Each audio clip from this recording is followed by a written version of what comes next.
Chapter 119. After dealing with all of the defenses, it turns out a prison break gets pretty boring. The bottom 13 or so floors held all of the truly dangerous prisoners, animancers, splices, and instant death talents, mainly. I am, modesty aside, a superlative example of all three, and so my dominance is established quite easily. Well, I guess I'm not technically a splice, but the familiarity and awe I get from that crowd seems to give the prisoners the impression that I'm part of the Ars conglomerate. Maybe they're right. It seems more and more likely that the guy wasn't bullshitting me, but I'm still not really sure what that means. He said something about making an empty vessel and then me filling it. It goes without saying I have no memory of anything even remotely like that. As far as I know, I have always been Vida, the starving girl from the streets with nothing but a Roscoe to my name. But the more I think about it, the more I start to worry about the fact that I can't really remember anything from before I was about 6 years old. That's normal though, isn't it? People don't have memories from their early life. Is what I'd like to say, but I'm not a fucking moron. Like maybe if the bottomless barrel of animancy in my life didn't exist, that wouldn't be suspicious, but it kind of totally does. I mean, seriously, the fact that I am only just now concerned about the fact that I have literally zero memories before I was 6 years old is in and of itself really damn suspicious. But also, that timing doesn't match up. I would have been, what, 3 years old when Ars was imprisoned? 4? Why does the memory problem start a couple years after he got locked up? I keep these questions to myself, though. They are the kind of thing to dissect when I am safe at home, cuddling Penelope and making her do all of the thinking for me. It would just make me look weak to have an existential breakdown while I'm trying to maintain control of a bunch of ex-prisoners. Speaking of, while the bottom set of floors is all the dangerous prisoners, there are still a whole fuckton of them up above that. The alpha and beta prisoners are relatively weak, at least in terms of magical potency, but it still takes a very special kind of weirdo to get stuck in the top secret super jail where they hate Ars. He's apparently kind of a big deal. Alphas and betas therefore either have crazy physical enhancement talents that can't be turned off with a collar, or they are just the kind of thing that simply cannot be kept at a normal prison. Sometimes this is for practical reasons, but sometimes. What the fuck am I looking at? I asked Jelisaveta. This is, to my knowledge, the only Heveric soldier that we've captured and kept alive, she answers me stiffly. I can see that much, but for some reason it's still a shock. I spend a good bit of my time as a hunter going after Heveric monsters, also known as Vrothizo, so it's somewhat easy for me to forget that for most of Vaka's history, that is not at all what people thought of when someone said an attack from Heveric. That first night the Vrothizo eggs fell, we did not expect it. What we expected stands in the cell in front of me, and to most people it's no less frightening. 2 legs, 4 arms. A humanoid body shape. No face. The Heveric soldier is thin and dangerous, without a hint of fat or other soft spots on a body encased completely in brown chitin. I mean it, this guy is so flat and smooth you could use him as a writing desk. He doesn't even have a butt. There's only the subtle curve of his armored hide, like a man wearing full plate that he can't take off. Although the helmet is a little more complicated than ours. His head is human-shaped at its most basic level, but he has no hair, no nose, and no apparent mouth. Only 2 large, black eyes that bulge slightly out of his head, and a series of subtle seams in the area below his eyes that hint at the fact that there is certainly a mouth somewhere, and we absolutely do not want to see it open. No, what really weirds me out is that Heveric soldiers are mindless boogeymen, bad men from the sky that drop 4 times a year for no purpose other than to kill every man, woman, and child they can point their weapons at. And yet I made sure to go to the cell as soon as I could because he has possibly the most beautiful soul I have ever seen. Human souls are just kinda ball-shaped, usually. There are exceptions, and it's what I initially thought this was. But I suppose it's something beyond human entirely. This is like a flower blooming in every direction simultaneously. The nested complexity of a rose, extrapolated and expanded into a sphere. It is as much sculpture as it is soul, dazzling and artistic in ways I've never seen in anime before. But the beauty does not extend just to the superficial. This is not some mindless drone of an insect in front of me, this is a full and complete person. And, I suspect, an extremely intelligent one. Can he talk? I asked Jalisa. I wasn't assigned to him, so I've read his file once and that's it. But as far as I'm aware he doesn't understand us. Let's kill him, then, I say in exactly the same tone as before. Jalisa sputters in protest and the soldier makes no outward reaction whatsoever, but I can still see the fear and recognition in his soul, like tiny pinpricks of light traveling through the folds of his inner being in a way that, given the circumstances, can't help but remind me of an ant colony. They jolt and start moving rapidly, plans for survival no doubt passing through this creature's mind. Yeah, he's bullshitting you, I tell Jalisa, cutting off her indignant demands that I don't kill the person I never had any intention of killing in the first place. I turn to him. You can understand us, can't you? Again, he makes no outward acknowledgement, but I can see it in his soul. He absolutely understands every word. Very, very interesting. Honestly, it's pathetic that a bunch of animancers had him imprisoned this whole time and never managed to figure this out. The rules have changed, I warn him. You're a good actor but acting doesn't work on me. At the same time, I am not an inquisitor, and I am not your jailer. Drop the bullshit and show that you are willing to play nice, and I'll let you walk out of here alone if you want. He doubts that. He thinks this is an interrogation trick. I suppose that's fair enough. I turn around, grab the door to his cell, and shatter it into pieces. Now that gets a visible reaction from him. Well, I say. Would you look at that? Now there's nothing between you and freedom except me. And Jalisa, technically, but we both know you could fold her like a slice of bread. Rude, Jalisa mutters. I grin.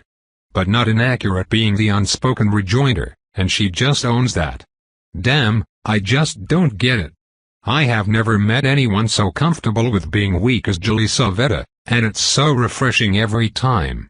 Especially since she is still a Templar and probably better in a fight than 95% of the population. She still somehow lacks even a shred of arrogance. But me? I continue. You don't have any idea what I am. And that's because the only thing even remotely like me lives 20,000 miles below. Smirking, I extend to him a thumbs down, Roscoe loosely wedged in the pit of my other arm. The gesture both points to my supposed older sibling and symbolically indicates his chances of beating me. Doubt flashes through him, warring between the audacity of my claim and his chances of getting through me even if it's a false one. Which, to be fair, I have no idea if it is. Do you really want to call my bluff, though? I ask him. Because I can and will crush your chitinous head like a grapefruit if we throw down. You won't need it after I reanimate you. Or, you can just confirm something I already know and walk out happy with us. Honestly, I'm not asking for that much. I don't need your life story or whatever. I just don't like people trying to fool me. Okay, that seems to get through to him. I feel his intent to finally reply to me before he does it, but it still startles me when his entire fucking face starts to unfold. The mask-like brown chitin pulls itself apart in 6 different places, revealing a terrifying maw that's some horrible liminal space between completely toothless and entirely tooth.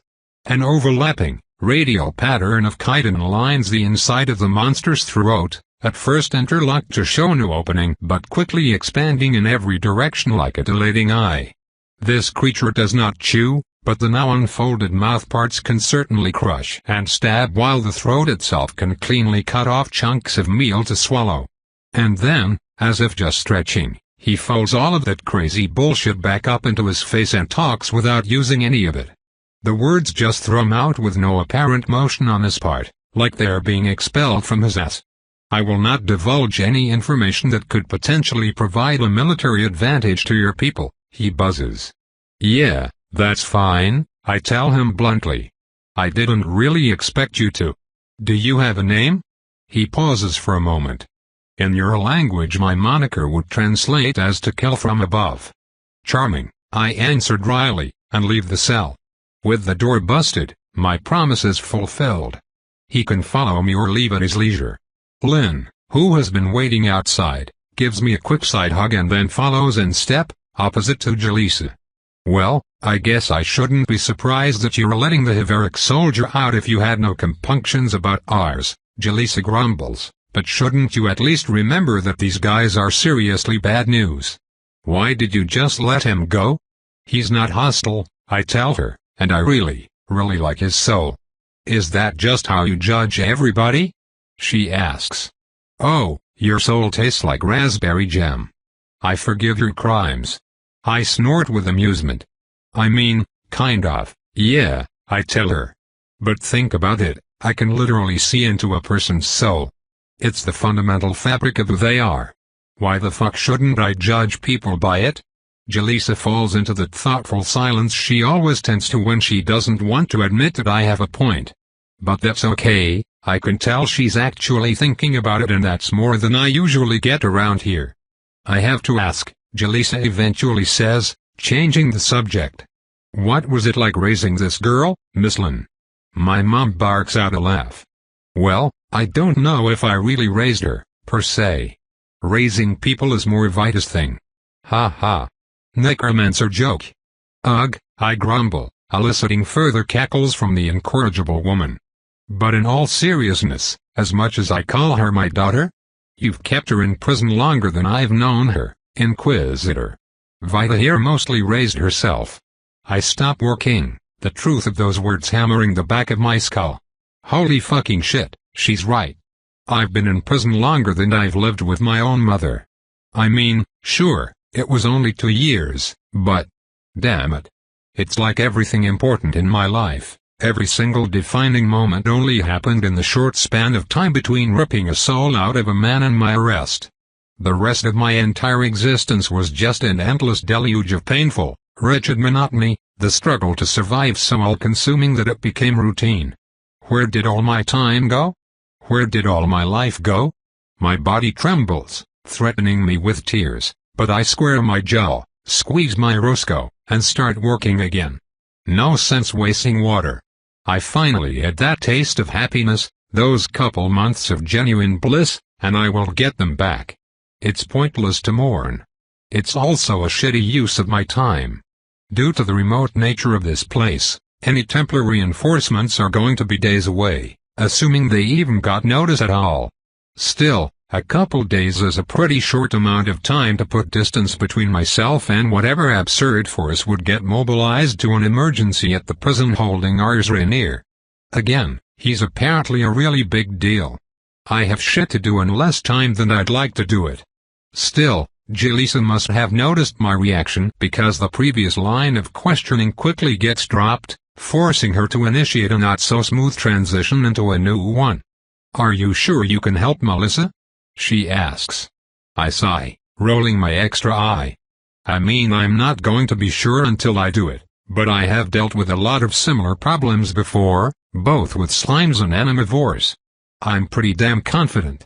Another reason Jaleesa is the best, she apparently has a mom complex towards a motherfucking soul-eating slime. Every single Inquisitor in this facility knew that Melissa is an animavorous oozoid, but Jaleesa is literally the first person I've seen try to help her by feeding her anima. And the worst part is I'm pretty sure everyone else had the idea at some point. It's not like it's difficult to figure that out, it's in the goddamn name. But no, eating souls is somehow blasphemy against the soul-eating god, and nobody else wants to get mixed up with it, even if it means curing dementia in a fucking child. Ugh, I feel myself shaking again. Now I'm just getting pissed off. I let Jaleesa take the lead, politely knocking on the door as the girl inside shapes herself into someone more presentable. She lets us into the sticky room, coated in cast-off residue from Melissa's own body, which congeals to the walls and floor, needing to be constantly replenished by meals that rejuvenate her mass without truly feeding her. The nervous, vaguely girl-shaped glob of golden ooze is filled with mana and a soul like a cracked plush, as if someone had frozen a stuffed animal and started chipping pieces off of it in bigger and bigger chunks. Hey, Melissa. Have you been doing okay? Jaleesa asks cheerfully.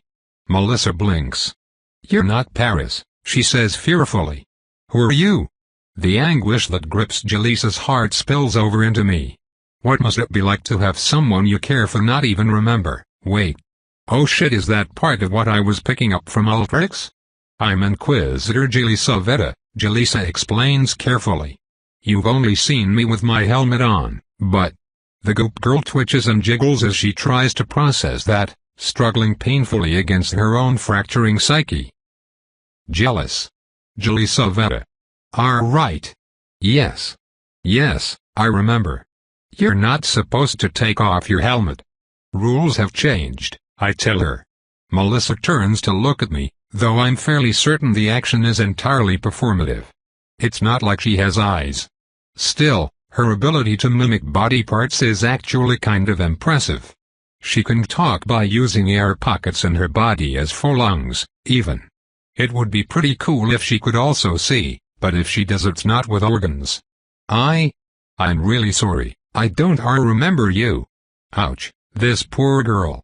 "We've never met," I reassure her.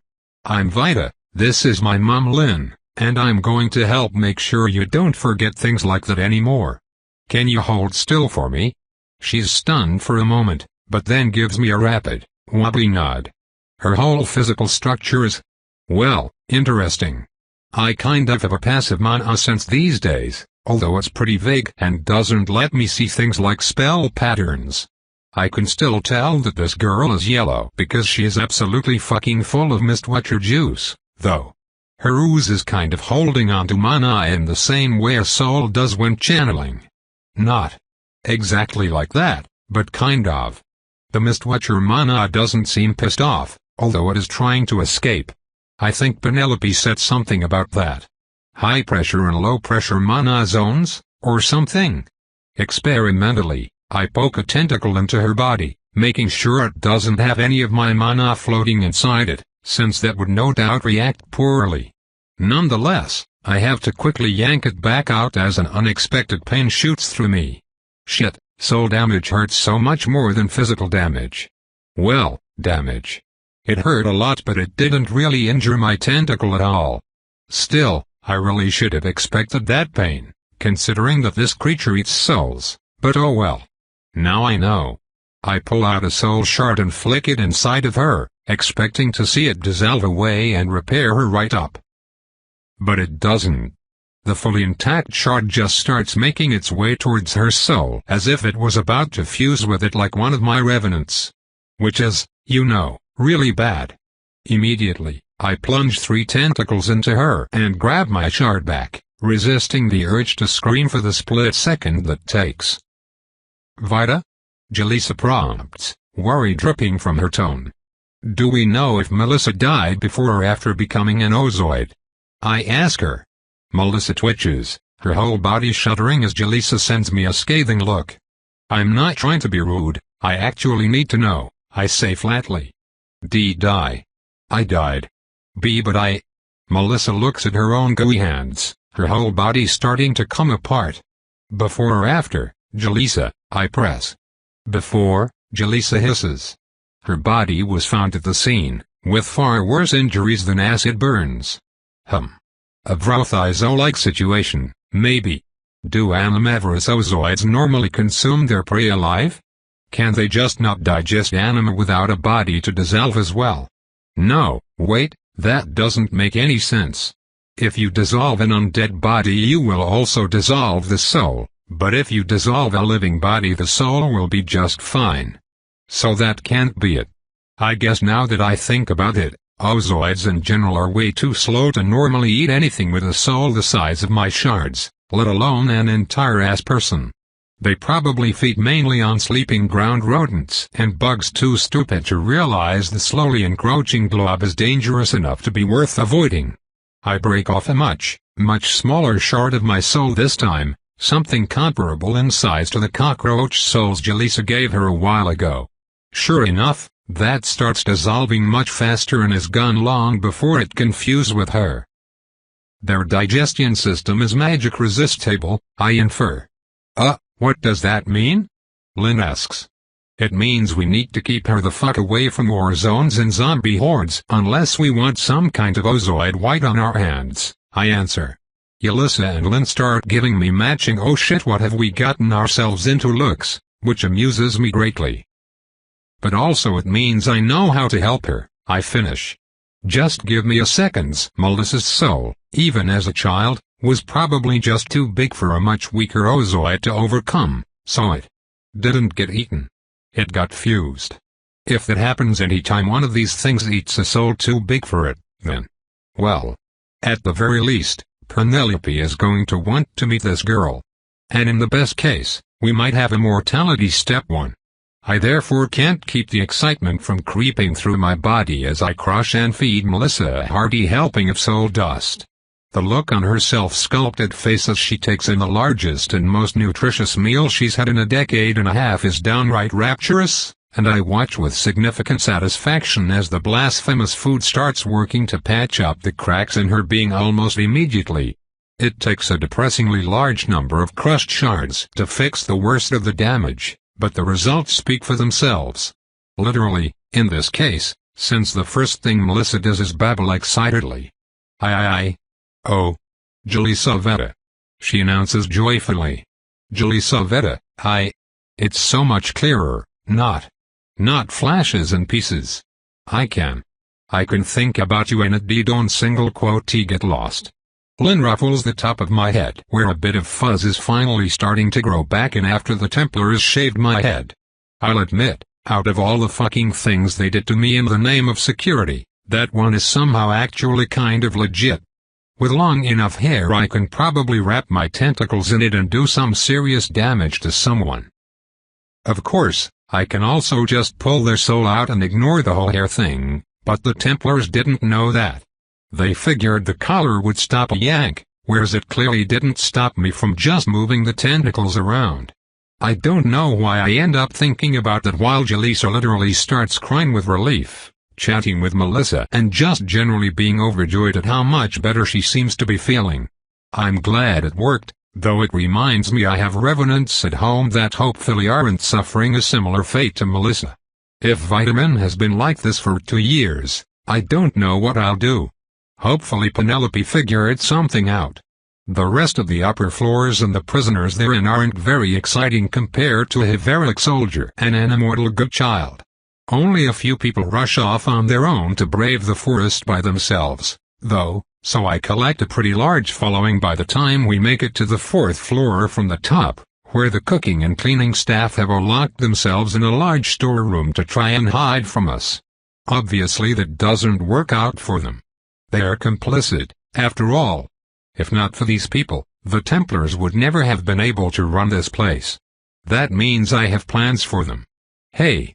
I call out as I boot down the door to the room they're all hiding in. Any chance you could cook us all some food?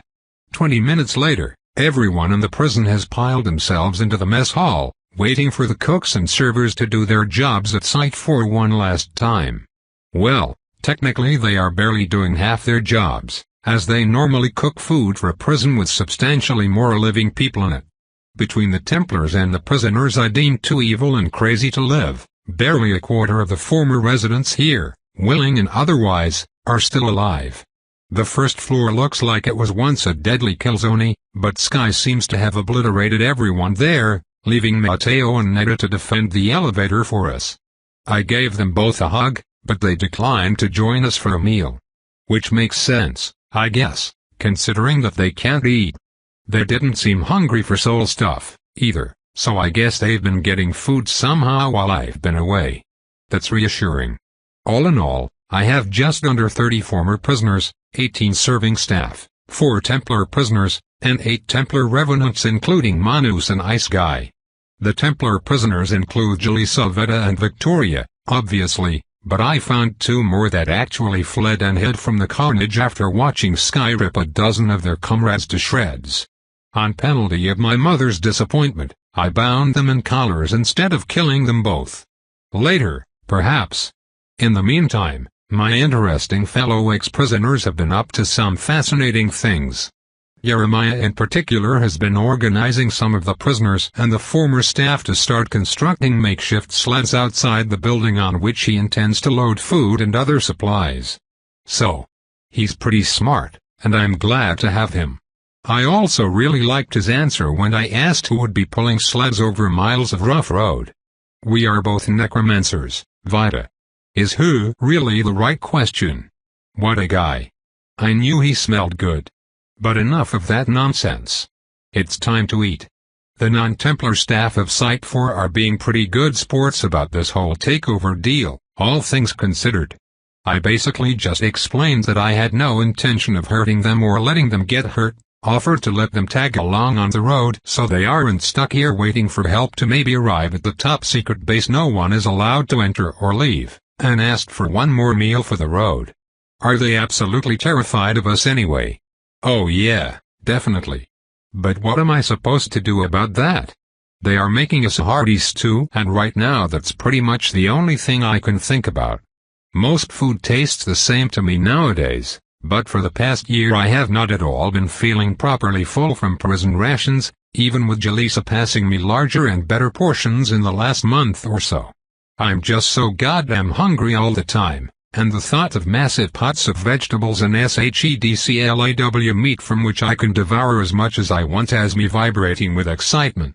Us prisoners are all mulling about in the cafeteria, a few conversational groups forming but most people sitting relatively far apart from each other. Nyx is back to being the primary face of Ultrix, and while she sits next to Vicky and is guarding her like I asked, she has also been actively avoiding me. I'm sitting across from Jaleesa and next to Lynn, the latter of whom I'm happily leaning on to try and start paying off 2 years' worth of hug deficit. Roscoe is, of course, on my lap. I'm surprised when the cooks start coming out of the kitchen and personally serving the stew, and I have no idea whether or not I should be. I don't think I've ever been served before. Penelope and I always avoided any restaurant that would cater to nobles, so even at my fanciest, my meals tended to cap out at outdoor food stalls. There are certainly no servers in the Hunters Guild mess hall. But I mumble a startled thank you when a girl drops off a bowl for me, and immediately begin to dig in. I am not at all happy when my meal is interrupted. Honestly, even more so than the server thing, I was not at all expecting my meal to be interrupted. Who the fuck would try it? I pretty firmly established the pecking order here, and I am on top. But I forgot that people, particularly certain kinds of people, can bother me without involving me at all. Jaw clenched, I turn around to glower at a man with a repulsive grin on his face, chatting contemptibly with the extremely uncomfortable serving girl that he just pulled onto his lap. I'm not the only one that has noticed, either. Jaleesa is about to snap at him when I beat her to the punch. Hey! I shout at him. He's a few tables down. Hands off her. Chill out. He crows back to me. We're just having a little fun. If you can cuddle a pretty lady I don't see why I can't. I jump, sailing over the heads of those sitting between us to land on his table, my soft, Epsilon security-approved sucks nearly cracking it in half. His stew bowl goes flying, but I catch it with my elbow tentacle. Can't let food go to waste. In evidence of this man's unparalleled lack of intellect, he still hasn't unwrapped his arm from the waist of the damn girl, who has quickly gone from worried and uncomfortable to mortally terrified. Still on the table, I squat down so I can look at the two of them eye to eye. Go ahead and leave if you'd like, I tell the server chef pleasantly. And thanks again for the food. Her fear of me successfully overpowers her fear of the asshole holding on to her and she squirms free, her padding footsteps the only noise in the hall as I retrain my glare on the captain of the Grand Idiot Caravan. So, let's temporarily set aside the fact that because I said so is the only reason you will ever fucking need to do anything, I snarl, using kinemancy to project my voice around the room. You know, just for a moment here, so we can focus on all the other reasons why that was something you are going to regret. He stammers. You know, I figured this was a party. A celebration, right? I didn't think you'd care about. I cut him off by lashing out and grabbing his neck with my Roscoe free arm, lifting him out of his seat as I stand up. I generally care quite a lot about people who prepare food, Actually, as long as they don't try to attack me. But that's not really the problem, here. Apparently, the problem is that you think there might be, at any point, some kind of person I won't kick your ass for molesting. So let me make this perfectly clear for everybody. I don't care if it's a man, a woman, a child, your best friend, your partner, or your fucking dog. You try this shit with anybody, and I will make you regret it. Then I punch him in the balls, drop him, and chug half his stew before hopping off the table and leaving him the rest. I'm not going to starve him. If I was that pissed I would just eat his soul. I already did that with every prisoner that had a history or inclination to straight-up rape, and this guy fully intended to stop way before that line. So, you know, he's fucking awful, but he's not public execution awful. Which is kind of frustrating, because it means he'll continue to be a pain in my ass. Sorry, he wheezes out, clutching his testicles and trying not to cry. Message received. But can I just speak my mind for a second? Are you going to kill me if I do? Go for it, I allow. It really fucking rankles to just go from one jailer to another, he grumbles. Especially one that's a little mutant girl that carries a stuffed animal everywhere. I raise my eyebrows. Well, I can see why he wanted the reassurance I wouldn't hurt him for that. Well, just don't think of it like that, I smirk at him. Think of me as your liberator. Think of me as the goddess looking over your shoulder. Think of me as the one who very literally ate a High Templar for breakfast this morning. I flex my hands, physical tentacle writhing. My spiritual ones, too, for those that can see them. I am queen around here, you wretched bastards. I declare. Queen of the broken and the dead, and every damn one of you is one or the other. Walk if you don't like it, but as long as I have you, you will follow my rules. And rule number 1 is to just have basic fucking decency. Cop a feel on anyone again, and you'll pay the price. My instincts scream danger as every eye in the room watches me return to my seat and resume my meal, but those instincts are the ones learned by the old me, the powerless me. These people are not sizing me up as a mark, oh no. They have finished their assessments, and their conclusions all fall somewhere between fear and reverence.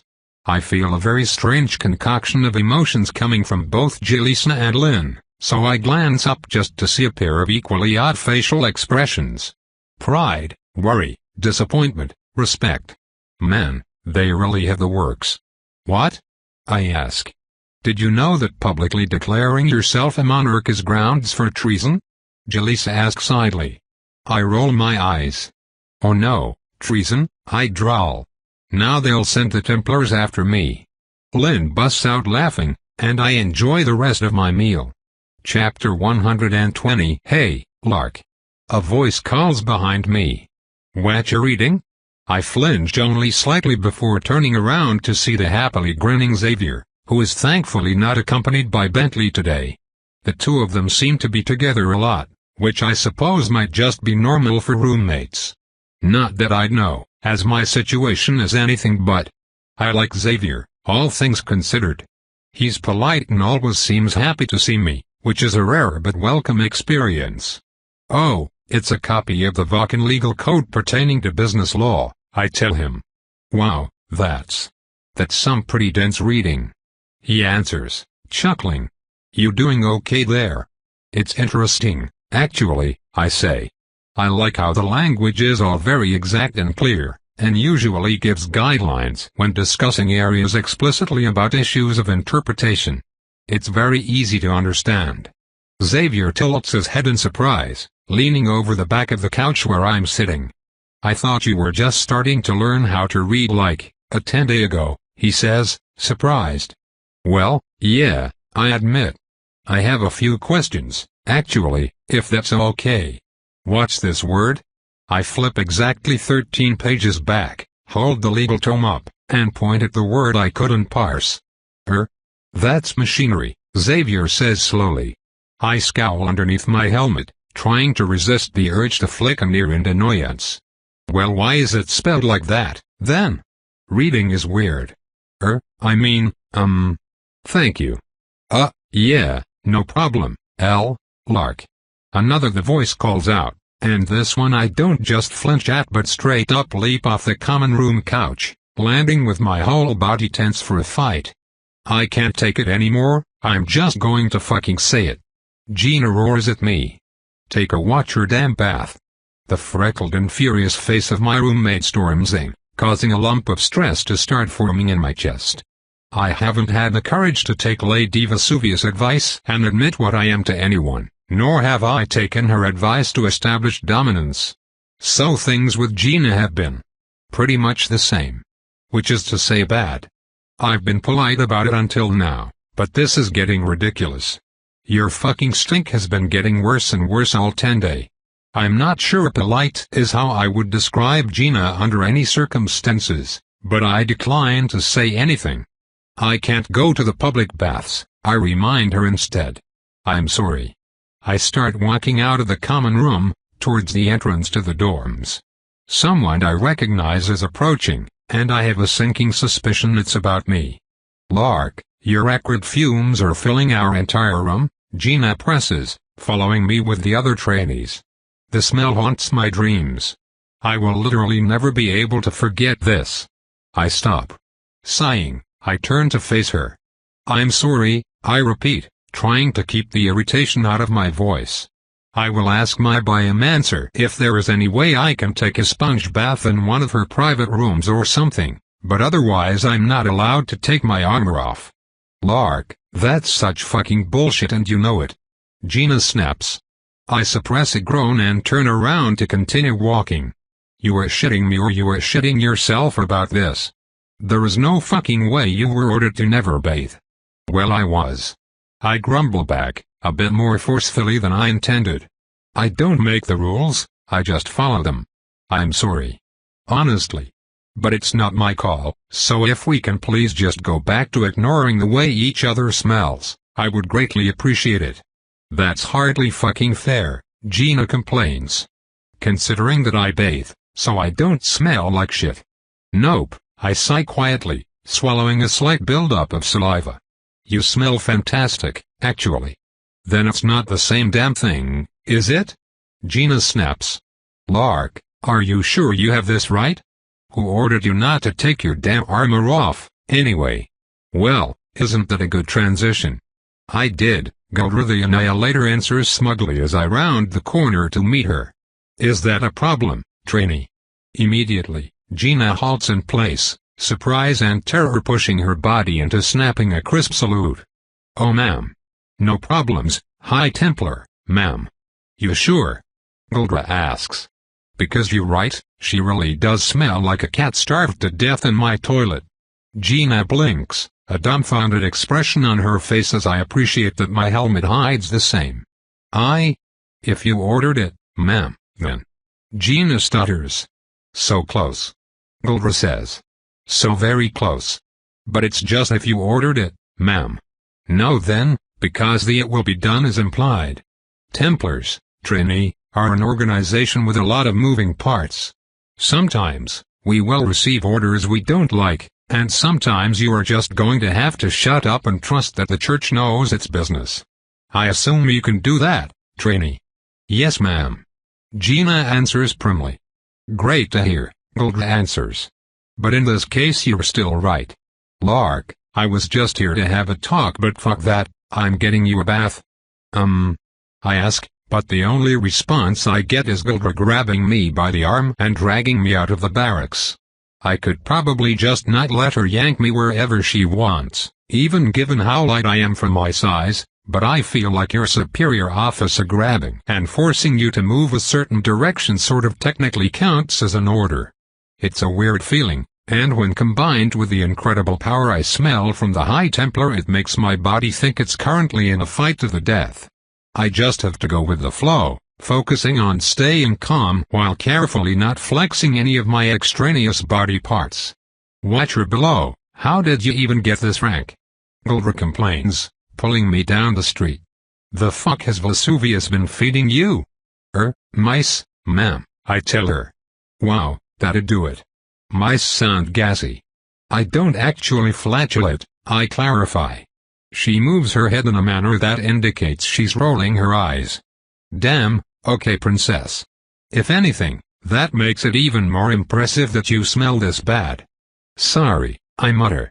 So, where are you taking me, anyway? My house, Guldra answers, finally letting go of my arm as I start matching her pace. You have a house? I ask, surprised. She gives me what I assume is probably a weird look under her helmet. What? Yeah, I have a house, she answers.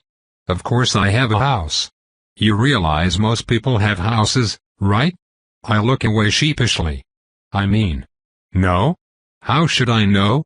Everyone had a house in Preacher Gregory's village, I guess, but a lot of people didn't in New Talsey. Right. Watcher, you're ignorant about the weirdest shit, Guldra complains. So the short answer is that yeah, some people don't have a home, but it's usually not by choice. If you don't have a house, you're poor. I am a High Templar, so I am rather rich. Therefore, it can be assumed I have a house. Huh? Okay. I think I can follow all that logic. I know what money is, at least, although I've never owned or used any. Preacher Gregory's village didn't have money, everyone just helped each other when there was a need. On the surface that felt less complicated, but it wasn't really. There were transactions everywhere, I just didn't understand them. That's part of why I've been enjoying learning about laws. They're easy rules to follow, all written down neat and orderly in a place where I can actually, finally see them all. There's so much clarifying information. It feels like finally having a handbook on how to not mess up and ruin everything. Okay, thank you, I tell her. I appreciate that you explain these things. By the way, where is Templar Captain DeSille? Oh, I ditched him right before picking you up, Guldra says cheerfully. That's why we're walking so fast. Oh, well, that's not my business. I'm pretty sure she is not supposed to be without DeSille, but no one is going to fault me for not calling Guldra the Annihilator on something. She is, after all, my superior. That's one of those things the rules make really simple and easy. It's not long from there before we pass by the busy streets of wooden buildings and get to a much calmer district, where everything seems to be made of stone.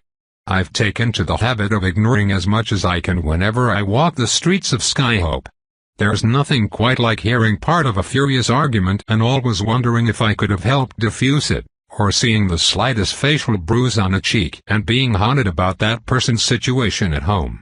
I know that I not only can't help the majority of people I come across, but I'm actively not supposed to. I am not a Templar yet, not fully trained to insert myself where I can help, but still representative of the Templars by my status. Butting in before I know what I'm doing would just risk making things worse. Still, with major crimes like premeditated murder with malice aforethought, unlawful detention and torture, and of course improper corpse disposal with the aggravating factor of cannibalism no longer adding themselves to my record, my mind seems to enjoy finding new ways to make me hate myself. Negligence is also a crime, and no matter how justified I am in ignoring harm where I see it, I still add every possible minor guilt trip to the mental list that reads itself over and over in my head when I'm insufficiently distracted. Anyway, my point is, I keep my attention locked on as small a scope as I can, most of the time. Fewer tempting scents, fewer unwarranted fight or flight triggers, and fewer regrets. Yet even I notice that the stone building district has a very different atmosphere to the wood building district. No vendors on the streets, no rowdy conversations, fewer people but all with more colorful clothing. It's odd. Why is it so different here? I ask. Guldra sniggers with amusement. The perception event tore down the literal wall dividing the classes, she answers. But Vesuvius went and introduced a cheap construction alternative that more or less made another one. If you're rich enough for stone, you die before you get caught owning a wooden building. Huh?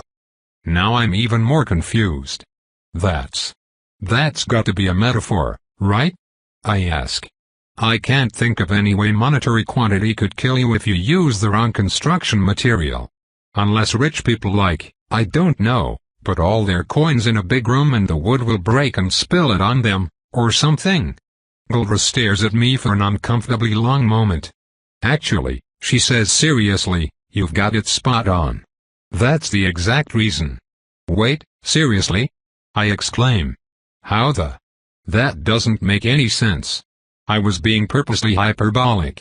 Society is strange and esoteric, Lark. Sometimes things just don't make sense on the surface. Why can't you just build a stone room and then build the wood around it? Wouldn't that be more efficient? Nope, it doesn't work, Guldra insists. I wait a beat to no avail. Is she not going to elaborate on that? I guess she's not going to elaborate. Okay. What the frizzle is going on here? Wouldn't this also mean Lady Vesuvius is poor? I ask. I thought she was rich, but her research facility is made of wood. She is indeed poor, Guldra says solemnly. Please give her my condolences for this fact the next time you see her. Okay? See, this is exactly my problem. How do all the humans just know this crazy stuff? I want to press further but Guldra doesn't continue the conversation, so I don't either. Eventually she turns towards a 2-story stone house, relatively small in size for the area. It is, presumably, her house because she opens it up with a key and immediately starts deactivating various spell glyphs around the inside of the entryway. A tingly feeling in my spine warns me that I should stay well back until she finishes. Once inside, I note that most of the furniture seems to be covered in some kind of discarded hair. Soon after I spot the source, various domestic house cats peek their heads into the room, all of varying fur length and color. Hello, babies. Guldra coos in that frighteningly affectionate voice she always uses before grabbing my ears. Yes, Mommy's home. Oh, look at you. You're all so cute. I flinch, instinctively double-checking that my helmet is on securely and taking as much solace as I can in the fact that she doesn't seem to be talking to me. No, all evidence indicates that she is talking to the cats for some reason, despite the fact that I am fairly certain cats don't know how to talk. That's, cool. I'm sure this is a normal human thing. An overflowing pack of cats starts to stream into the room from who knows where else in the house, all crowding around her legs and mewling like it's a competition to make the most painful possible sound. Do you want your treats? Guldra mews right back. Do you need your delicious treats from Mommy? Yes. It's time for treats. She wades through the lake of cats as I follow awkwardly behind her, keeping my distance so I don't scare the poor animals. If I try to get close, they'll probably all run away. Which is fair, because after a 10-day of nothing but mice I could definitely eat a cat right now. As we pass through the house and enter what looks like some sort of small dining hall, I'm startled to see a human woman in the room, who immediately turns to bow at Guldra. Welcome home, Lady Carthula, she says. How has your day been? Oh, fine, it's been fine, Guldra answers dismissively. Fill the bath for the guest and I, would you? Right away, Lady Carthula. Now who wants some treatsy-wetsies? Guldra asks, returning attention to her cats as she pulls what I assume is cat food out from a cupboard. You do? Yes you do. What a good girl you are, Penelope. I blink in surprise. Wait, what? I ask. Is Lady Vesuvius here? Guldra laughs. No, of course not. I just name all of my cats after people I hate so that I can complain loudly about them in public and not get charged with slander. Speaking of, who pooped on the bed last night? You did, Remus. Yes you did. She starts scratching one of the cats behind the ears, the cat leaning happily into the rubs. A defamation, expressed with both falsity and malice, which injures the character of the person defamed shall henceforth be known as the crime of slander, I quote. Claims which would harm a person's reputation, or which would cause them to lose preferment in marriage or a service, earn their trade, or in any other occasion carry the weight of damages, and it is therefore right and just that perpetrators of such false claims should repay those damages. To qualify for a civil charge of slander, the alleged victim of defamation must. Okay, stop, Guldra snaps. When the fuck did you read all that? This morning, I answer. Apologies, you probably know all that already. My point is that even if you have a cat of the same name, you could still be sued for slander if your words intentionally damage the reputation of. No, Vigor says, cutting me off. That won't happen. It could happen, sure, but it won't, because no one is going to want to get into a protracted legal battle with me just because I do petty shit like name my cats after them. Isn't that right, Arsey Warsey? Who's a good little heretical baby? You are. Does ours want his scritches? I'm not sure I understand, I admit. Vigor sighs. Just because laws exist doesn't mean they are all going to come into effect every time they could come into effect, Vigor says. Civil cases are a pain in the ass. Nobody wants to spend a month preparing for the damn thing and then 3 days yelling back and forth at each other in front of a judge. I would have to do enough damage to someone that it would exceed the amount of damage they would do to themselves by having to spend resources on the legal claim. Plus, I'm Vigor the motherfucking annihilator, so I can get away with a lot of shit other people can't just because they don't want to mess with me. Okay, I take it back. Apparently, having written laws doesn't change the amount of unwritten ones I don't understand. I got the general impression that the point of laws was to provide an equal playing field so that you can't get away with things due to personal power, I answer hesitantly. Oh sure, yeah, you're exactly right, Vigor answers amicably.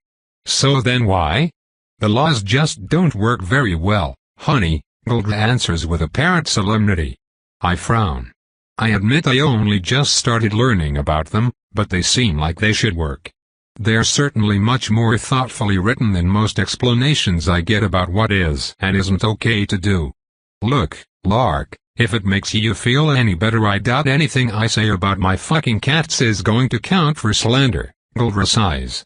It's obviously a joke. Nobody is going to have their reputation credibly damaged if I say they barfed up a rat on the carpet. She pauses for a moment, tapping the side of her helmet thoughtfully.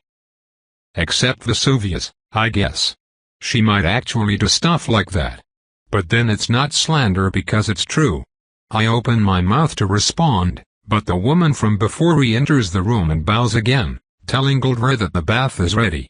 From there I get quickly rushed out of the room where all the cats fight over various morsels and pulled into a private room with a tub of water where Vigor starts to strip. I flinch in surprise when her helmet comes off. She has the age wrinkles like August did, though not as many or as pronounced.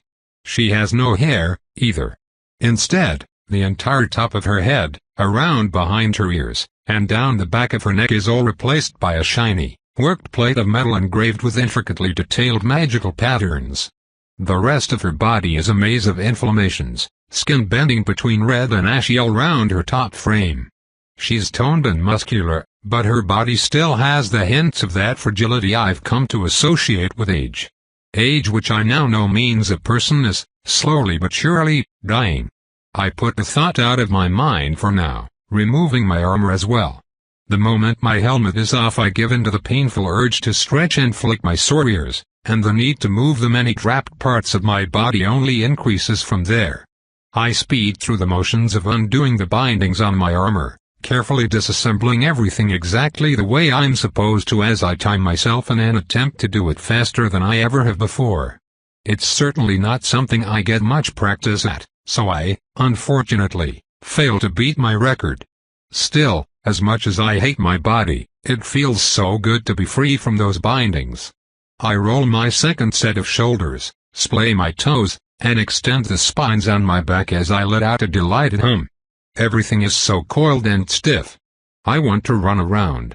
My thoughts on the matter are disrupted when Vigor lifts a giant glob of cold water with a kineticism spell and blasts us both with it. With terrifying speed I'm lifted off the ground by the torrent as it swirls around me, scrubbing all over my body in a terrifying vortex before spitting me back out onto the ground, soaked and confused. Whoa! Vigor cheers. That's always a fun way to do it. Was that it? I ask, shakily standing up on my toes. My heart is pounding too fast to force my body out of a combat stance. Of course not. She answers happily. That was just to get clean. Now we're going to actually have a bath. What's the difference? She leads me to an adjacent room which appears to be a very small artificial lake. Ta-da! Get in, it should already be at least kinda warm. She wades into the water, but I stay right where I am, ears pressed flat against the top of my head. Warm? I ask. Look, I don't really like water that much, so. Guldra twists towards me with an expression of shock on her face. It's kind of weird thinking of Guldra as a person with expression at all, as strange as that is to say. I'm just so used to her having a helmet on. Holy fucking shit, she breathes. Did you just actually assert yourself instead of just going along with whatever I say? I jump, terror flowing through me as I scuttle into the pool immediately. Sorry. Sorry. I yelp, quickly dunking myself into the water. Watch his eyes, girl, I wasn't complaining, Guldra grumbles. It's almost not fun to tease you when you just blandly accept any indignity I throw at you. I sink into the water, stretching my body out and letting the heat enter into my bones. It's not as bad as I expected. I guess warm water is nicer than cold. I vibrate my quills a little, pulling in a bit more heat. If you aren't enjoying it, you can always just stop teasing me, I answer her.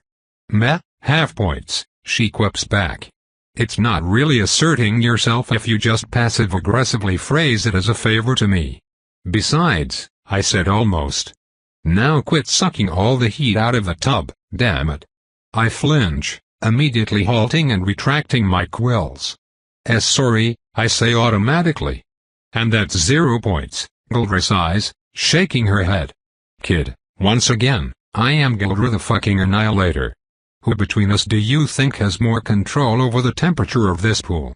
It should be obvious I was getting your goat on that one. You want it hotter? I sink down a bit further under the water. She's disappointed in me for some reason, which is a bit frightening. I hope I didn't do anything too badly. Yes, please, I squeak softly. How much heat can you take? She asks, her expression suddenly back to a grin. I'm not sure, I admit. More than this. The warmth is nice. It is, isn't it? She agrees, and slowly but surely more heat creeps through the pool. We sit quietly together like that, basking in the startlingly good feeling of hot water around our bodies. I continue to stretch my inhuman parts as much as I can, since I know that soon they will be trapped back in armor. All the while, I think to myself about things Guldra has said, things Lady Vesuvius has said, and all the many questions that bubble up in my mind alongside the water around me. What does getting your goat mean? I ask after a while. I assume it's some kind of phrase, since I don't have any goats. It means I'm trying to annoy you or straight up piss you off on purpose, Guldra answers. I frown, flicking my ears in irritation. Why would you do that? I ask. Well, partly because it's fun, she says, which shocks me. Fun? Really? But it's so mean. Mostly because I'm seeing how you respond, though, she continues. Command wants to know how you react to shit. So Lady Vesuvius was right, then. It's a test, I realize. Yup, Guldra confirms. And I gotta say, you're doing a great job at being an obedient little tool. I smile. Well, that sounds good. Guldra doesn't smile back, though, instead giving me a very serious look. Is there a problem? I ask hesitantly. You said Templars are supposed to follow orders and stuff. I just don't know if having that attitude towards everything is going to be best for you, kid, she grunts. There's orders and then there's orders, you know? There's a pause. No ma'am, I admit. That doesn't make any sense to me. Guldra sighs. Yeah. I know. For whatever reason, she doesn't explain so I don't ask. The two of us continue to lounge, my quills now thrumming quickly enough to twist and absorb all the nearby light, preventing me from seeing anything. Guldra doesn't seem to mind that I've just become a patch of darkness in her tub, thankfully, because the huge amount of energy flowing into my body feels heavenly. I set to massaging my enormous toes with two of my arms while the other two try to pull apart the many unruly knots in my hair. I really appreciate you letting me into your home and helping me get clean, I tell her eventually. I assure you, kid, my motivations were purely selfish. I don't see how that would change anything, but thanks for letting me know, I suppose. She barks out a laugh. Anyway, is it okay if I ask a question? I continue. Go for it, she grunts. Is the armor also a test? I ask. It's restrictive to the point of being problematic for many people other than me, which I don't like. And all of the other trainees seem to think it would be acceptable and normal for me not to follow my orders in this case. I don't understand why. Is it because it's a test? Guldra looks at me carefully for a moment. You're asking the wrong question, Guldra answers. Everything is a test, Lark. What you really want to ask is whether the test is about yes and no, or how and why. Does that make sense? I think so, I say. How do I figure that out? You don't, she says unhelpfully. If you want to give whatever answer you think someone else wants, you just have to guess. But if you want to give the answer you want, you need to decide. I hesitate. I'm still not sure I understand, I admit. Guldra sighs. Yeah, I'm not a great speaker. More of an example kind of woman. I'll think of a good analogy for you in a bit. Okay. Thank you. We return to silence, the water continuing to get hotter. It just feels so nice, so relaxing. I should never have doubted Lady Carthula. This will be a good memory to live through again if I need to calm myself down. For some reason, a bunch of muscles in my throat start to involuntarily vibrate alongside my quills, producing a rolling humming noise with every intake and expulsion of breath. It's odd and surprising, but it sends pleasant vibrations through my bones, so I decide to just let it happen. Holy shit, Guldra mutters quietly. You really are a cat. Catsel, I correct blearily. I used to eat a bunch of catsels. They're called that because they're just big cats, Lark. Apparently, they even purr. They're tasty, I murmur. I feel like I'm starting to drift into torpor. Oh, well. Okay, that's close to your heat limit, then, Guldra says, and to my great disappointment the water starts suddenly getting cooler. Damn, girl, you didn't even seem comfortable until we were way past what would boil a normal human. Those night shroud quills are no joke. Where do you keep all the heat? What do you mean? I ask, the throat vibrations halting as embarrassment starts invisibly flushing my face. The water does seem awfully steamy. There are a bunch of bubbles forming around Guldra's body and rapidly shooting up to the surface, seemingly coming from nothing. I was tracking the heat entering your quills, Guldra explains. It gets sucked up into your body and then, pop. It vanishes. Which, to put it lightly, is not how energy tends to work. Lady Vesuvius could probably give you a better answer than I could, I tell her. I ate the night shrouds, you called them. I ate the night shrouds because they don't eat at all. I was hoping I could evolve that. But it doesn't really seem to matter how much heat and light I absorb through my quills, I'm still always hungry. That's all I know. Well, a loud beeping noise suddenly rings out in the adjacent room, where we left our armor. Guldra scowls, then wordlessly gets up out of the water and retrieves a tiny metal orb on a chain, less than the size of a knuckle bone. She presses her thumb on it and holds it up to her face. Guldra here, she grunts, not a hint of her usual amusement in her tone. High Templar, the orb buzzes in answer, sounding like the voice of a frazzled young man. Captain DeSille reports that you are not with him. I'm at home, Guldra snaps. I'm allowed to have privacy at home. You didn't call me just for this shit, did you? If only. We got an emergency call from Site 4 a short while ago. Since then, they've gone dark. Color drains from the High Templar's face. It, she hisses. Epsilon status? Unknown. Assumed free until proven otherwise. The facility reported an invasion of two powerful undead and a kineticist matching the talent description of the former leader of the Broken Drakons. That's all we know. I'll be ready in 2 minutes, Guldra growls. You are on home guard, High Templar. Brahm and Cassia are our dispatch units for this. Why not me? I can be non-lethal if the situation calls for it. You You are on home guard, High Templar. Please go about your daily activities as usual.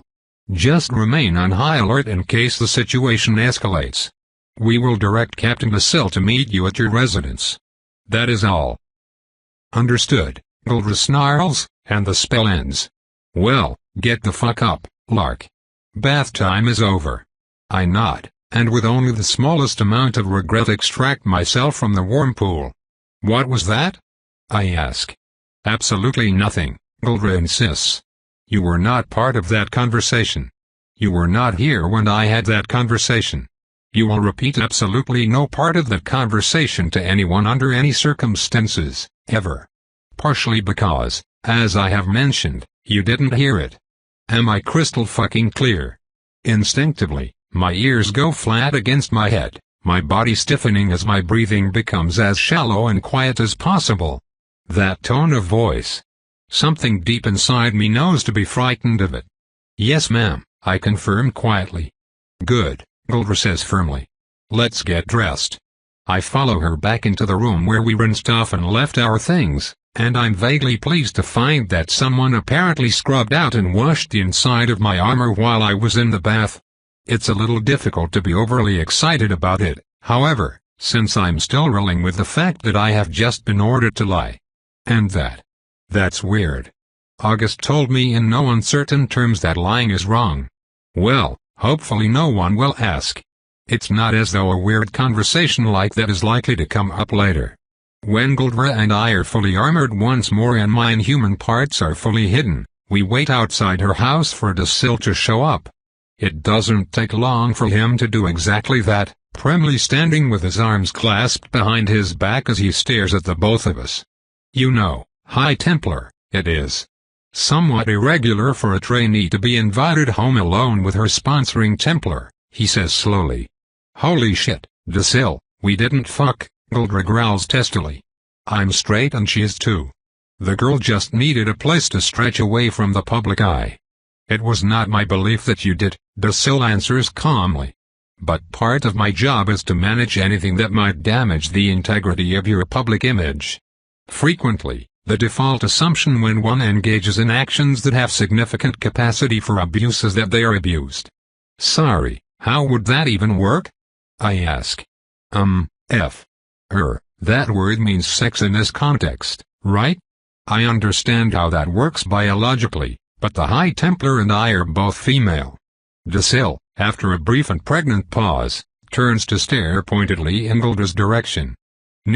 Don't you look at me, I'm not gonna explain it to her, Guldra snaps. The method is irrelevant, Basil sighs, turning back to me. It's a complicated topic, but suffice to say it's perfectly normal for relationships to occur under those circumstances, Lark. Well yeah, sure, I knew gay people existed, I agree. I just didn't realize they had sex. A single second of silence passes between us before Guldra busts out in a full-bodied boisterous laughter, nearly doubling over as her voice rings through the street. Even the ever-expressionless Basil seems a little sheepish under his helmet. I'm sorry.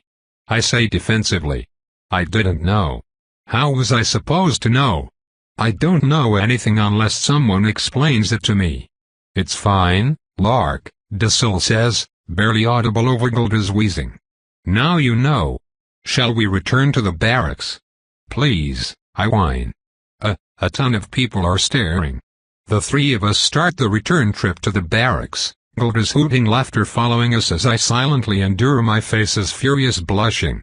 This continues all the way out of the stone building district, back to the much busier streets of the main city. I'm halfway convinced Guldra is going to keep laughing the entire trip back when she suddenly halts so abruptly, so completely that it sends a shiver down my spine. Lark, Guldra hisses, her hand clamping down on my shoulder as she leans close to whisper to me. You see that woman with black hair, leaning on the side of the building in front of us? I flick my eyes around, quickly identifying who she must be talking about. A woman I've never seen before, apparently ignoring us and everyone else as she stares the opposite way down the road. Yes ma'am? I confirm. Kill her, Guldra orders. Use your teeth. My breath catches. My mind stops. I couldn't have possibly just heard those words. No way. What? I breathe. That's an order, Lark, Guldra snaps. Kill her. Now. I swallow. What? What?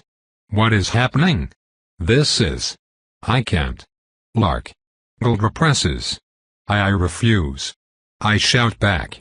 Then again, more quietly. I refuse. Lark, if you do not kill that woman right this second you will be ejected from the Templars, Guldra promises, her grip so hard on my shoulder I think she's damaging the chitin. Then I will be ejected from the Templars, I answer quietly. She grabs my other shoulder as well, spinning me to face her. If you are ejected from the Templars, I will be ordered to kill you, Lark, she hisses. Kill that woman. My whole body is shaking.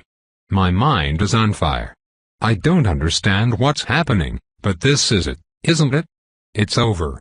I can't kill her. I refuse to kill her. I desperately want to kill her. But I will not. I must not. If that means I have to run from Guldra's wrath, well. It's a good thing I am very fast. I refuse, I tell her again. She stares at me for a little while longer, and then just as abruptly as this all started, it ends. She releases my shoulders, stands up straight, and nods. Well, all right then, she says, and starts walking towards the barracks again. Dacil and I share a look and then start after her, my heart vibrating almost as fast as my throat did while I was purring. Wait, I say. So, am I kicked out of the Templars? Nah, Guldra answers. Actually, I'm feeling a little better about how well you'll do with us. I blink. What the? Oh. That was a test. I exclaim. So I did well. Guldra rumbles. Well, that depends. Are you proud of your answer? I think about that all the way back to the barracks. Am I proud? I mean. No. Not really. I've been proud of things before. I've been proud of clever traps, of successful hunts, of deducing correct answers, and of arranging pretty collections of flowers. This does not feel like pride. It's just the only answer I had available to me. There was no choice. I can't let that ever be a choice. But taking off my armor isn't like that.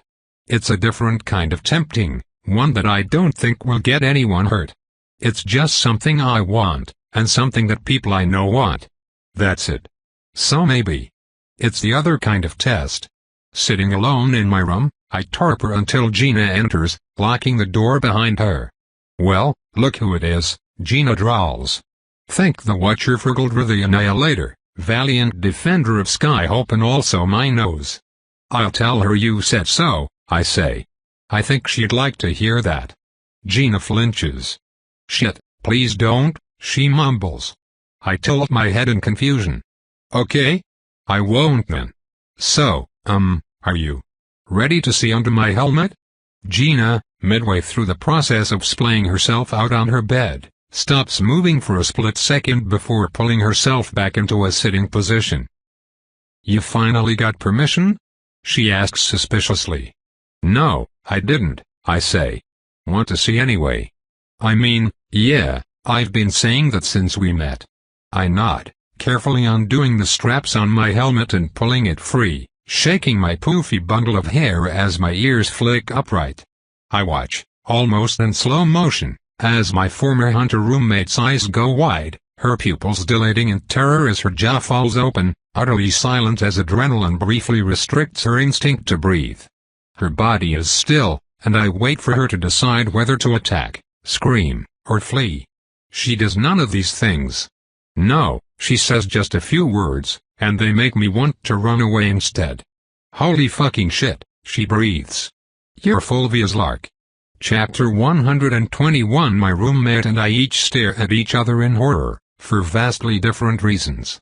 Neither of us has the courage to break the silence until eventually the burning agony of my question becomes too much to hold on to. You know Fulvia? I asked breathlessly. Gina takes a while to register my words, for her eyes to stop staring at me and actually focus on me. I don't blame her. I know what I am. What I don't expect is for her to dart a hand underneath her pillow, pull out a knife, and start backing towards the door. My eyes zero in on the knife without my input, and as time seems to slow I can feel them dilate. Threat. Food. Kill. My ears shoot upwards, pointing her way after one briefly swivels towards the door, double-checking for threats outside. Heart hammering, adrenaline pumping, memories of fighting and killing blade-wielding hunters playing vibrantly through my head. I carefully do not bare my teeth or move from my seat. There is no food here. There is no danger here. And if there is danger, let it take me without resistance. I refuse to move until Gina makes it all the way to the door, flipping the latch unlocked. Then and only then do I let myself act, since I need to place my helmet back on my head in case she opens the door. "You're dead," she hisses. "She said you were dead. If even half of what she told me is true, then I deserve worse than death," I finish for her, strapping my helmet back into place. "I know what I did." The words catch in my throat. I don't deserve to ask them. I don't deserve to know. I'm too weak to just shut up and hold my tongue, though. "Is she okay?" I whisper. From the midst of her panic, Gina manages to give me an incredulous look. "Is she okay? Is she okay?" She was on my team for a whole fucking year before she could actually talk about why she would wake up screaming in the night. We had to pretend it just didn't happen, since otherwise she might get kicked off the team. But after hearing why, I sure didn't fucking blame her, you sick shit. I flinch, nodding slightly. Well, it sounds like Fulvia is still alive, and at least doing well enough to continue being a hunter. That's good to hear. Gina, meanwhile, has managed to quickly stabilize her shaking and settle into a combat stance, her knife still pointed my way.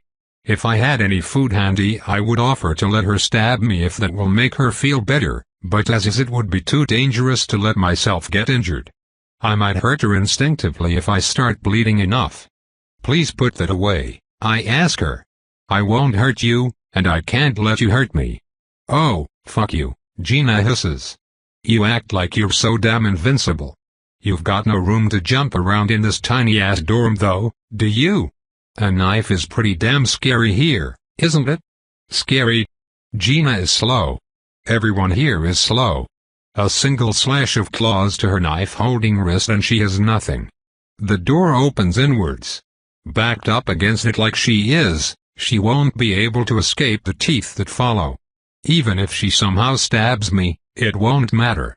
The knife will gouge my flesh, slick with black blood, and then the wound will vanish as my teeth tear into her body and soul. So sure, the knife is scary. But not because I'm afraid to get hurt. "Gina," I say evenly. "How many Vrothizo have you killed?" She snorts. "My team has taken out nearly 20 of you bastards," she sneers. "Okay," I continue, "and how many have you taken out?" "Alone. With nothing but a knife." I stand up slowly. I'm hoping what Lady Vesuvius said is right, and all I will need to do is remind her what I am and she will back off. But I guess I underestimated Gina's courage, or maybe her stubbornness. She has been very annoying, and while I understand that I deserve this harsh treatment, if it is for the sake of getting her to put her weapon away, I will try Penelope's suggestion. I don't have to, though.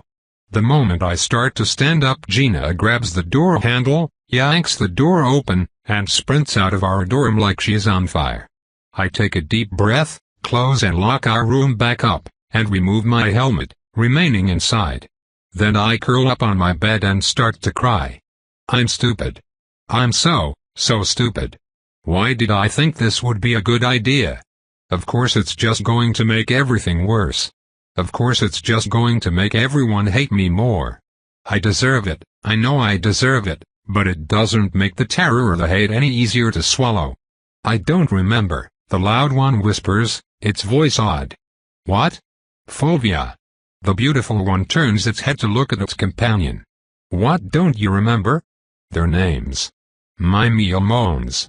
I don't remember their names. Whose names? Fulvia. Fulvia, listen to me. Look at me, please. I remember how I felt back then. Fulvia. No, the loud one in my memories, was barely better than any other annoying food. Favorable because she was flavorful. Nothing more, nothing less. I remember every scream, every cry, every single time she begged for the release of death. I didn't understand her words at the time, but I know I wouldn't have cared even if I had. Before my mistakes and the careful words of a wise man shoved how wretched I truly am into my face, that is all I was. And the worst part is it's not just in the past, it's not some other monster in my body who thought that way. It was me. Sometimes, in flashes, it's still me. Gina can be a frustrating bully, and in moments of weakness I find my thoughts tempted towards the emotionless self-interest that some doll I was before I knew August. It would be so easy to eat everyone here. If I just cast off the armor holding me back and let my teeth rip free, I could. Dang it. Just like that, I'm already thinking about it. Imagining it. Wishing for it. I squeeze the side of my bed, gauntlets straining against my grip. Why do I have to be this kind of monster? Why did I hatch as a literal nightmare from the forest rather than as a real person? What does the Watcher want with me? Why does this trial have to be mine? The tears continue to flow, my body shaking as my mind is racked by memories. Blood, combat, joy, pain, injury, loss, friendship, betrayal, realization. My whole life plays itself back in front of me at rapid speed, taunting and tormenting me at each mistake. I have to get up, I have to move and distract myself from this or it will never stop. But I don't have the will. I can only spiral lower and lower, desperate for something, anything to grab onto and make it end. So for the first time in nearly 2 years, I start to sing. This is a lark's story, content yet seeking more. The lark flies far for she loves not but to explore. From islands high she sees so far, searching still for something new. But the lark can't fly above the sky, so down and down she flew. Over and over, I stab myself with Claretta's lullaby, a painful but comparatively tolerable memory. The words don't sound very good on my first verse, nor my second, but I remember exactly how they are supposed to sound and I never make the same mistake twice. I sing and I sing and I sing, letting the simple task of vocal mastery distract me from my tears, my regrets, and my mistakes. Then, when I finally believe I can manage it, I curl up with my arms clutched around my head and force myself into torpor. Before I know it, day has passed to night and back again. It's time for classes, and Gina still hasn't returned to the dorm. I hope she's okay, and I suppose the best way to find out is to go about my business. Strapping my helmet back on, I wander out to the courtyard for combat class. Under my breath, I find myself still humming the song. I'm first to the courtyard, as usual, but the others quickly learned the consequences of showing up late. Having to run a bunch more is apparently unpleasant for humans, which is one of those things I just had to ask. As such, it isn't long until Malik and Harvey show up, then right after them is Gina, Xavier, and Bentley. All three of whom are rather pointedly staring at me. No one speaks as all of us line up and stand at attention, waiting for the instructor to arrive. It's a bit of a tense situation, but after yesterday I'm too worn down to be particularly affected by it. I suppose that's one advantage of being haunted by the past. Well, we've gotten the bullshit out of the way, the instructor barks as he walks onto the field, apparently deciding to waste no time before starting the lecture. I know how you idiots all fight. I know exactly what nonsense you need to unlearn. Which means we can finally begin the main purpose of this course, teaching you degenerates how to not embarrass yourselves with a sword. He paces back and forth in front of us as I frown to myself. Combat class has quickly become my least favorite over the past 10 days, and weapon practice is unlikely to endear it to me any more than it was before. Specifically, a one-handed blade and a fucking shield. Even you missed brains have surely noticed by now that is the standard issue weaponry for the Templars. Why? Because while any idiot can pick up a spear and stab monsters with it, a sword takes effort. It takes practice. It takes skill. It is a symbol of superiority, and superior is what Templars are. That, and if you walk around town with a fucking 8-foot polearm all the time, you're going to have a damn bit of trouble getting through doors. Spears are a weapon for war, but you are as much peacekeepers as you are warmongers. When you draw your weapon, you'll want it to be one that you actually have the room to use on a crowded street. He keeps talking, and I am fairly certain I pick up the gist of things.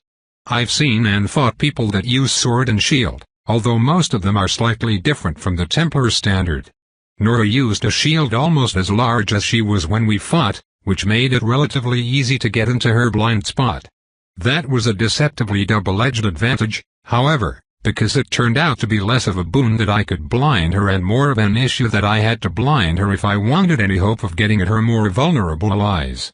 Likewise, Alan used a two-handed sword instead of a sword and shield, but I understand what the instructor is talking about.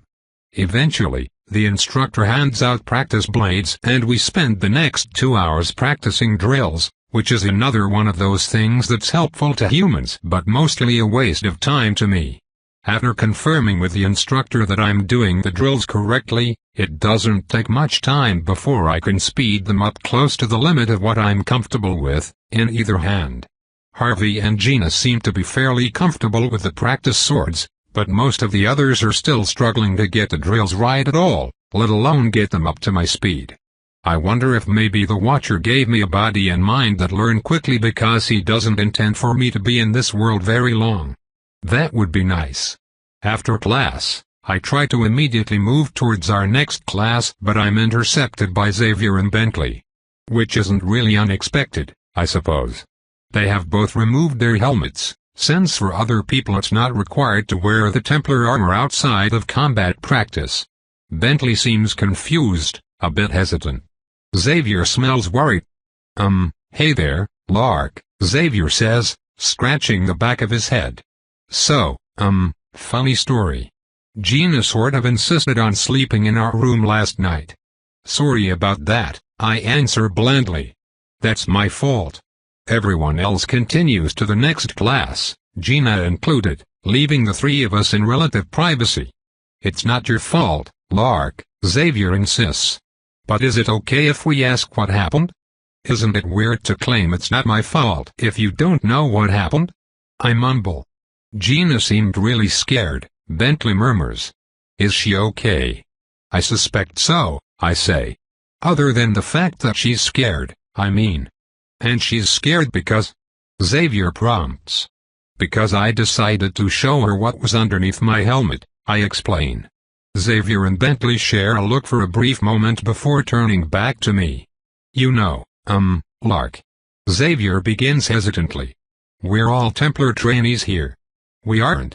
Well, Bentley and I certainly aren't going to judge you based on what you look like. And, forgive me if I'm being rude, but I've been picking up on some hints that you might not be totally human. Which is okay, Bentley promises. Really? I appreciate that, I answer, though I moved a step past them both. But taking my helmet off last night proved to be a pretty big mistake. And I'm still not actually supposed to, so if you'll excuse me. Right. Sure, I get that, Xavier says, getting out of my way but immediately rushing up to walk and step aside me. I don't know, it's also just. We know Gina has been really hard on you. And Gina is nice, like, she's a really cool person. But if she's going to escalate her little rivalry thing with you by telling rumors that maybe aren't totally true, we want to, you know, get your input on that. Because otherwise that's not fair. I stop walking. Gina told you what she saw? I ask. Well, yes, and I think she said she was going to tell the others too, but the thing she said was kind of, you know, a bit crazy. And I mean, it's okay if it's true, I just, you know. I frown. I guess that's it, then. For some reason I never really thought about the fact that she might go and tell everyone what I am.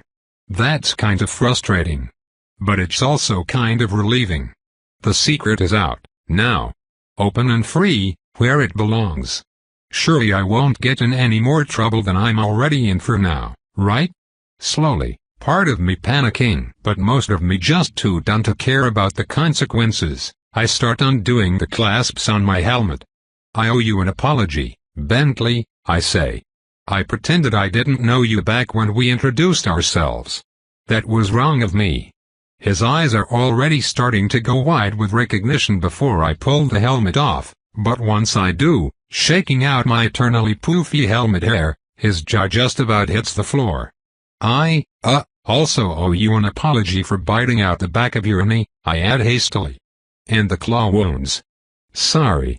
A continuation of Bentley's, and now Xavier's, intensely dumbfounded stares is my only response. I glance away, an invisible black blush blooming on my cheeks as I distract myself by stretching and flicking my sore ears. "Why, you're a lot taller," Bentley eventually blurts. I blink in surprise. Yes? Wait, you two know each other?" Xavier asks. "We tried to kill each other a few times," I mutter. "Thankfully, I never succeeded." "So, you're really a Vrothizo, then?" Xavier asks, odd. In lieu of a verbal response I just flash a macabre grin at him, pulling my lips back as far as they'll go to reveal the full extent of my curved, black teeth. To my surprise, however, Xavier doesn't flinch away but instead leans towards me and lets out a low whistle. "Wow," he says, seeming legitimately impressed. "Them's some chompers." I have no idea how to respond to that. "Gosh, I can't believe you're the same Lark." Bentley chuckles to himself, scratching his cheek. I feel kind of silly. "We all thought Vita killed you."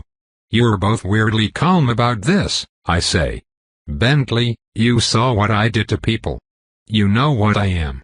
"I mean, you already told us on day one," Xavier answers dismissively. "You joined the Templars to atone.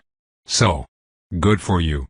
"Yeah, I mean, you're not eating anybody," Bentley agrees awkwardly.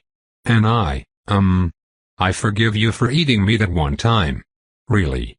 I'm glad you're nice now." Thanks.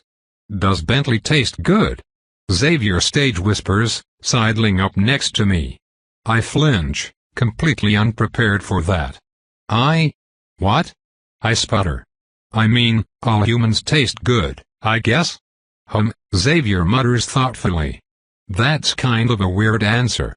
It was a very weird question. I'm just. "Like no," Xavier gestures vaguely. A simple yes or no would have sufficed. "But it's cool." "It's cool, you do." The two of them actually enter the next class with me, acting like it's totally normal that a Vrothizo wearing Templar armor is walking between them. Which I'm really, really thankful for, because I think it might be what prevents our law teacher from drawing a weapon. Our law instructor is a retired Templar, and if I recall correctly that's a perfect memory joke. Her retirement was about a year ago, meaning that there's a high chance she knows people that have been killed by Vrothizo. So I don't really blame her for giving me a mild death glare. Likewise, former soldier Harvey initially looks like he is about to prepare for a fight, but after a brief moment looking me over he seems to quickly calm down, returning to his default state of ignoring everyone. Gina stares with fear and incredulity, as she did last night, but Malik out of everyone gives me a gaze of the most open hatred. Honestly, it's nowhere near as bad as I feared. Nobody attacks or kicks me out, the teacher treats me with sharp professionalism despite her obvious dislike of me, and the classes are almost entirely boring because I've already read ahead. I even take my boots off halfway through class, although the instructor yells at me to quit distracting everyone after I start flexing my talents, to which I mutter an embarrassed apology. The boots are just not comfy. At all. I decide to carry them around along with my helmet rather than put them back on after class ends. "Holy shit, that's so cool," Xavier says, bounding right up to me. "Can you grab stuff with your feet?" "Language," I mumble. "And? Probably. My thumb toes are opposable, but I imagine that would make it very difficult to walk." "Are you okay, Lark?" Bentley asks. "I saw you were getting a lot of really mean looks." "Oh yeah, it's okay," I assure him awkwardly. "I'm used to it. What I'm not used to is getting fawned over." Even my friend Yun made a point not to talk very much about my inhuman features, and frankly I liked it that way. It's nice to not be hated, but having attention drawn to what I am makes me uncomfortable. The obvious solution is to put the armor back on, of course, but then I'd, well, have to deal with the armor again. So I'll try to enjoy this while I can. Trainee Clark, snaps a gruff voice.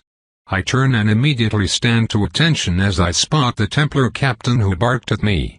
They are in full uniform, so I don't have the slightest idea who they are other than the fact that they don't smell familiar. Captain, I acknowledge. Your casual dress will be tolerated within the base, but under no circumstances are you to allow anyone outside the Templars to see you out of uniform. That includes any public areas of the base. Understood? Yes, Captain. Don't press this any further, trainee, the captain orders, then walks off. Huh. I really expected there to be more consequences than that. What you have been told to do and what you will be allowed to do are two different things. Lady Vesuvius was right, I mutter. Wait, you've talked to Penelope? Bentley asks excitedly. She was on my hunter team. I stare at him blankly for a couple seconds, trying to figure out if he's serious. I know, I eventually supply. I nearly murdered the woman, for crying out loud. He blinks, then scratches his cheek with embarrassment. Oh yeah, he says. Sorry, it's really easy to forget. You're just so different now. It's like you're a completely new person. I flinch, pressing my ears flat. Really? I asked quietly. Oh yeah, definitely. Bentley confirms, nodding jovially. Like before you were all ha. I'm going to lead you into web traps and eat you. Humans are tasty. But now you're all shy and quiet and polite all the time. It's nice. You're not scary at all. I glance down at the floor, shaking slightly as I try to fight against the tears I feel welling up behind my eyes. I want to deny it, tell him no, I'm the same as I always was. I'm still that malevolent creature that enjoys the hunt and the taste of blood. I still feel that way, the need to eat and kill singing in my bones. The things I do to make me look like a person. It's nothing but an act. I need to tell him, to make sure he knows it so he won't ever let his guard down and get hurt.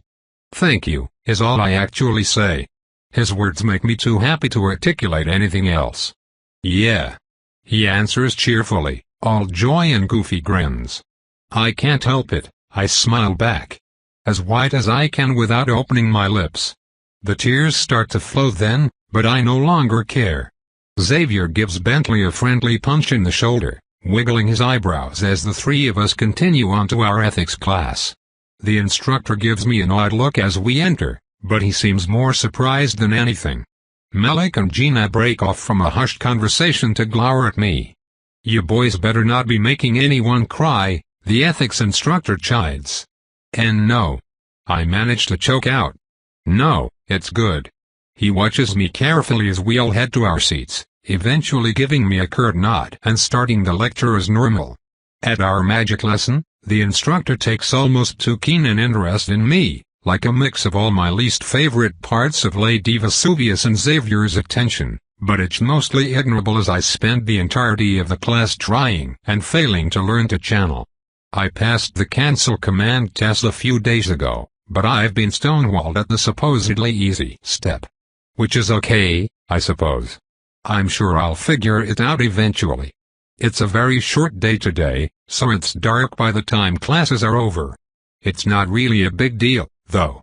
The entire barracks is lit with temporary kinemancey inscriptions, casting an eerily pale light over everything that's more than enough to see by. Although, I suppose for all I know it's dark to humans. I would be able to see just fine without any lights at all. I meander a bit before returning to my room, following Bentley and Xavier as they chatter with each other.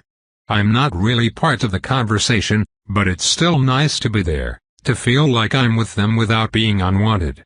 Eventually, however, I have to break away to retrieve my package of mice and gulp them down in the bathroom. Afterwards I return to my room, intending to torpor until classes start tomorrow. To my surprise, however, When I open the door I feel that same magical tingle I did at Gilda's front door. Not as powerful, but certainly dangerous. My pulse rises, my quills twitch, my spinners flex. Someone has laid a trap for me. Or for Gina, I suppose, but that seems less likely. I should still make sure she doesn't walk into it, though, so I opt to stand and wait outside the doorway until someone walks by. It's possible that Gina will refuse to return to our room today as well, but if I don't see anyone for an hour I suppose I'll just curl up and torpor outside the room. Thankfully, it's only 10 minutes before Gina pokes her head around the far end of the hallway and scowls at me. Alright, I give up. What the fuck are you doing? Hello, Gina, I greet her. I think there's a magic trap here, so I wanted to make sure you didn't run into it. She stares at me for a while. I stare back. You set the trap, didn't you? I eventually ask. Fuck you, Lark. Gina snaps. Fight me. I don't want to hurt you, I answer flatly. Even if she is making an incredibly strong case for it. Well, we want to hurt you, a male voice insists. It's Malik. He steps into the hall as well, glowering furiously at me. I have had more than enough monsters pretending to be people in my life, he snarls. Your face looks very human, after all. And both eyes look like whatever things they manage to eat alive. You do not deserve to be here. I shrug lightly. I agree with him, but it's not my call. The gesture only seems to make him narrow his eyes further, though. I'm not going to fight, I say simply. I don't want to hurt any of you. You should, though, says yet another new voice, this time from behind me. Harvey walks into the hall from behind me, and now I'm suddenly surrounded. I don't know much about Harvey, as he seems content to make himself mostly forgettable. The quiet older man was apparently a tactical officer before joining the Templars, whatever that means. He doesn't seem aggressive, at least, but I'm not really sure what he's talking about. I should want to hurt them? I asked him incredulously. No, of course not, he grunts back. You should fight. You really think you'll never be expected to fight someone as a Templar? That's half our job. If you keep half-assing the combat classes, you won't pass. What the fuck are you doing here, Harvey? Gina snaps. You said you didn't want to be involved. I don't, he answers flatly. But unfortunately it's an adult's job to oversee squabbles between children. Fuck you. If you want to stop us, then, no, feel free to kick each other's asses, Harvey grunts. Just do it in the courtyard, not the hallway. If you stay here you'll break a lot more than each other. He starts walking in the direction, and I start to follow without really thinking about it. What I am thinking about are his words, fighting is half a Templar's job. It won't just be against monsters. It will be against criminals, soldiers, and, if I'm to get any meaningful practicing, each other. Don't worry too much, Harvey mutters quietly to me. They are both angry, but neither of them are dumb enough to actually try to kill you. And if they are, I'll stop them before it goes too far. I shrug. That's not really something I'm worried about, I answer. He smirks, just the slightest bit. Then I'll stop you. I size him up, taking in the scent of his strength. He's pretty tough, I guess. A lot stronger than most people, anyway, but there's also only one of him. If I lose control and actually try to kill him, I doubt it would be that difficult. The sentiment is appreciated, I say non-committally. Unlike the rest of the barracks, the courtyard is mostly dark. Malik and Gina follow behind me as I walk out towards the center of it, trying to decide what to do. We stop 20 feet apart from each other, give or take. Gina has a sword at her hip, and not one of the practice swords we were using earlier today. A real cotton blade. Malik, on the other hand, just pulls out a small container and opens the lid.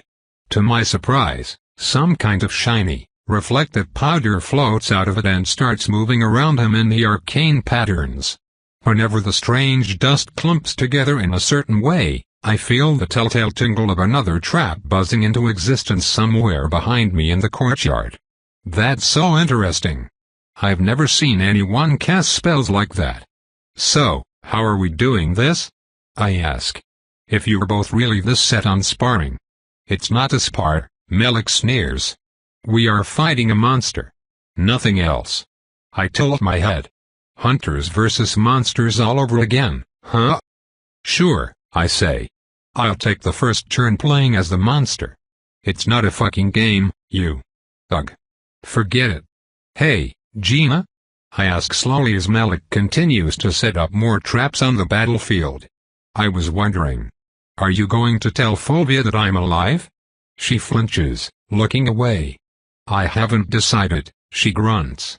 It'll hurt her to know. But she deserves to know. Yeah, I agree. Sorry to put you in that position. Gina gives me a calculating look, apparently not quite sure what to make of that. Let's just make it a moot point, Melik mutters. I don't really understand why you're here, I admit to Melik. Do you want to beat me up? To kill me? Do I need a reason to hate Vrothizo? He counters. Well, no, I admit. I also hate Vrothizo. I've killed nearly 200 of them, and every few days I visit First Lady Vesuvius and let her cut me up so she can learn how to kill us better. And I do it because we're all terrible, and we deserve to die. Fuck you, Melik snaps. You think I'll buy that, you piece of shit? If you really believed that, then you'd be dead. I guess that's fair, I allow. Unfortunately, I'm also a coward. I've never actually succeeded at committing suicide. Everyone seems to bristle at that, as if I said something deeply shocking. For some reason, I find that funny. Wait, this is a surprise to you? I laugh. Really? Weren't you all born with empathy? Yes, I'm a monster. You don't have to remind me. I robbed every shred of humanity I have with my teeth, and now I'm just expected to live with it. I drop my helmet and boots as I out, peeling off my gloves. They want a monster? I'll show them one. Soon I'm gratefully flexing my black clawed hands, removing my torso armor, and rolling my sore extra shoulders. My quills extend up through the already shredded padded shirt I wear underneath the plate, and letting me reveal the full extent of what I really am to my former prey. I didn't ask to be chucked off of a Varrock. I didn't ask to hatch, or to get tossed into a cannibalistic free-for-all seconds after. I never asked to run into hunters, or to be smart enough to keep them alive. I never asked to learn what love is after it was already too late. I would gladly let you kill me if any of you had a chance of actually succeeding. But no, if I just sit back and let you flail around at me, it's more likely you'll only deal enough damage to make my body decide it has to bite back. Oh, is that it? Gina sneers. It's our fault if you happen to take a little nibble? No, I snap. It's my fault. My responsibility. But I don't know the right thing to do here. So if you really want to fight, if you really want to press this, then the best I can manage is to take Lady Vesuvius' advice on the matter. Well, we're fucking fighting, Lark, Gina insists, her body tensing to move. So what was her advice? I lean over, crouching low, the claws of my talons digging deep into the hard-packed dirt of the courtyard. Establish dominance, I quote.